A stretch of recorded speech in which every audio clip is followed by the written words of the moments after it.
ቤተሰቦቼ እንዴት ናችሁ? እስቲ የትላንትና ገጠመኝን ልንገራችሁ። ያው ሁሌ ገጠመኝን ስለማካፍላችሁ ማለት ነውና አልሞስት ወደ 4 ሰዓት ይሆን ነው 4 ሰዓት ያው 3 ሰዓት አካባቢ እዛው ባለፈው የነገርኳችሁ ጀሞ አካባቢ አንድ ትልቅ አባት መጡ ማለት ነው። ትልቅ አባት ናቸው፣ ሙስሊም ናቸው። ጠምጥመዋል። ይሄ እንትን ላይ የሚያረጉት ስሙን አላውቀውም፣ ይቅርታ። እሱንም አድርጓ ብቻ ትልቅ ናቸው። የሃይማኖት አባትም ይመስላሉ። ትልቅ ናቸው። ብቻ ዞሮ ዞሮ መጡና አጠገቤ ሲደርሱ ነው እንደውም ያየኋቸው፣ ስራ እየሰራው ስለነበረ ማለት ነውና ራበኝ አሉ ማለት ነው። አሁን ትልቅ አባት ናቸው። 10 ብር ብሰጥ 20 ብር ብሰጥ ይበላሉ? ምግብ አይበሉም። ምክንያቱም በ10 ብር እና በ20 ብር የሚበላ ምግብ ስለሌለ ማለት ነው። ሶሺ ቁጭ በሉ አልኩና ከዛ ከምግብ ቤቱ በፊት አጠገብ የነበረ የሚሄድበት ቦታ ላይ አጠገብ የነበረ አሁን ከፊት ለፊት ሄዷል ማለት ነው። ከዛ እዛ ላኩና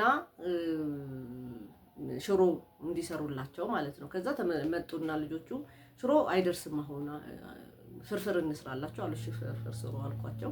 በጣም ትዕዛዝ በዝቶባቸው ነበር መሰለኝ። ቆየ። ከዛ ተነሱ ሊሄዱ ሲል ለምን ይሄዳሉ? ቁጭ በሉ ይመጣል አልኳቸው። ከዛ አሁንም ቁጭ አሉ ማለት ነው። እንግዲህ አስቡ፣ አንዳንድ ጊዜ ሰዎች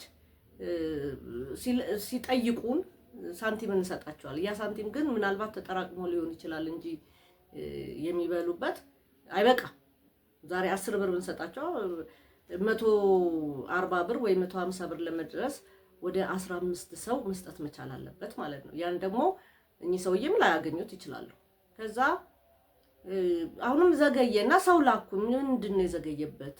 ወይም በቃ ሊሄድ ብለው ሲነሱ አይ ሂዱ እሺ ምግብ ቤቱ ያውና ምግብ ቤቱ እዛ ሂዱ አልኳቸው ማለት ነው። ከዛ እዛ ሄዱና ከዛ ሲወጡ አይቻቸዋለሁ ማለት ነው። እኚህ ሰውዬ አልበሉም ማለት ነው። ተከትዬ ደግሞ በሉ ወይ አልበሉም ወይ ማለትም አልቻልኩም ማለት ነው። ከዛ መጣች ባለ ምግብ ቤቷ። ስትመጣ በሉ ወይ አልኳት ማለት ነው። ስላት አዎ ግማሹን በሉ ግማሹን ይዘው ይሄዱ። አሁን የተነሳውበት እንትን እንደዚህ ያደረኩ ማለት አይደለም። ለምንድነው መብላት ሙሉ አንድ ፍርፍር መብላት ያቃታቸው ለምንድነው ነው? አሁን ትልቁ ነገር እንደዚህ አይነት ሰዎች እኔ ሲመጡ ምግብ እንዲበሉ ማደርግበት ምክንያት ሳንቲም መስጠቱ ባለፈው ጊዜ እንዳልኳችሁ ቀላል ነው። 10 ብር መስጠትና 140 ብር መስጠት አንድ አይደለም። ግን እነኛ እንዲህ አይነት ሰዎች አሁን ችግር ላይ ናቸው ያሉት። ልጆች ሊኖሩ ይችላሉ፣ ሌላም ነገር ሊኖር ይችላል ማለት ነው። ስለዚህ ምግብ ስናዝላቸው እኔ በነገራችን ላይ ምግብ አልፈልግም ካለ ብር አልሰጥም። ምክንያቱም ርቦት ነው ሰው ውጭ የሚወጣው። ስለዚህ ምግብ መብላት አለበት።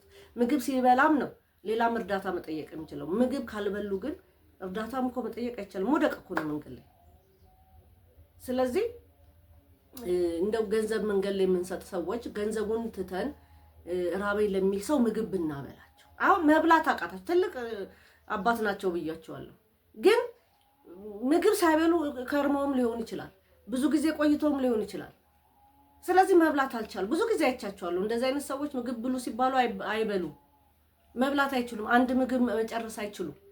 ምክንያቱም ምግብ እኮ ዝም ብሎ አይበላም። ለምሳሌ እኔ 2 ሳምንት ሳልበላ ብቆይና ከ2 ሳምንት በኋላ ባገኝ እንዴት መብላት ይችላል? አንጀቴ ይታጠፋል ማለት ነው። ስለዚህ እንደዚህ አይነት የምናረግ ሰዎች ትክክለኛ በውስጣችን ራሄ ያለን ሰዎች እነዚህን ሰዎች ማገዝ በአቅም ማለት ነው።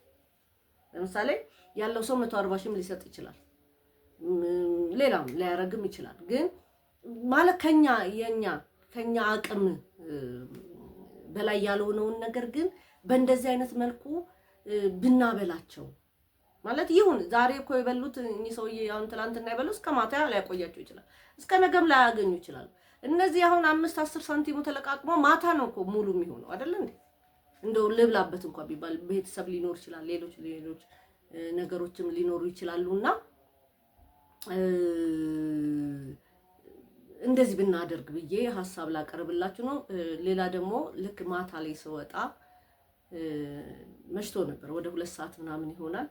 አንዷ እግዚአብሔር ይስጠው ትላለች ማለት ነው። እግዚአብሔር ይስጠው ባለ ሱቁ እንደው ምናምን።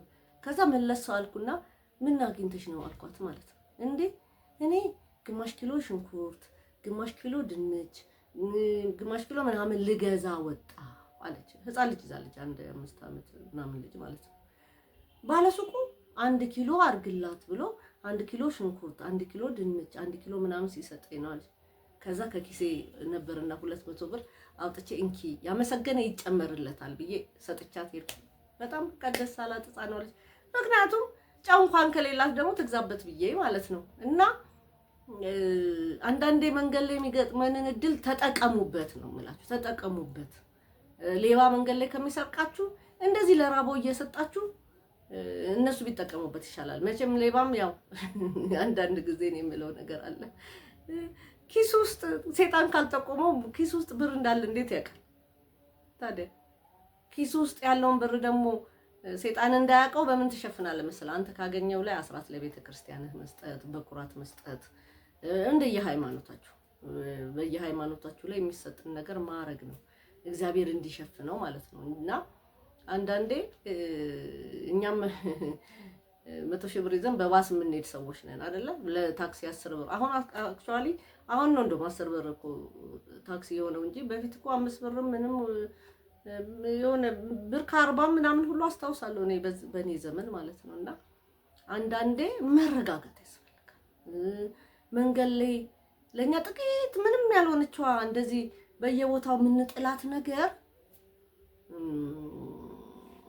ለሌላው ደግሞ ህይወት ሊያተርፍ ይችላል። አንድ ቤተሰብን ሊያበላና ሊያሳድር ይችላል። ስፔሻሊዝም ብለን እስኪ ትኩረት እንስጣቸው እነዚህ እርዳታ ለሚጠይቁ ሰዎች። በቃ በተለይ አሁን ርቦኛል ሰው ካለ ምግብ ነው ማብላት መቻል ያለብን። ሁለተኛ ደግሞ ትላንት ያው የደረስኩበት ብዙ ጊዜ እንደዚህ አይነት ነገሮች ሲያጋጥሙኝና ምግብ ብሉ ስላቸው አይበሉም። የተቀረበላቸውን ጨርሶ መብላት አይችሉም። ይዘውት ነው ግማሹን የሚሄዱት። ይሄ ያው ይዘው ሲሄዱ ለሌላ ጓደኛቸውም ሊሆን ይችላል። በሁለተኛ ደረጃ ደግሞ ምንድነው መብላት አይችሉም። ረጅም ጊዜ ምግብ ካልበሉ መብላት ስለማይችሉ ነውና ይሄንን እንድታስቡ ፈልጋለሁ። አመሰግናለሁ።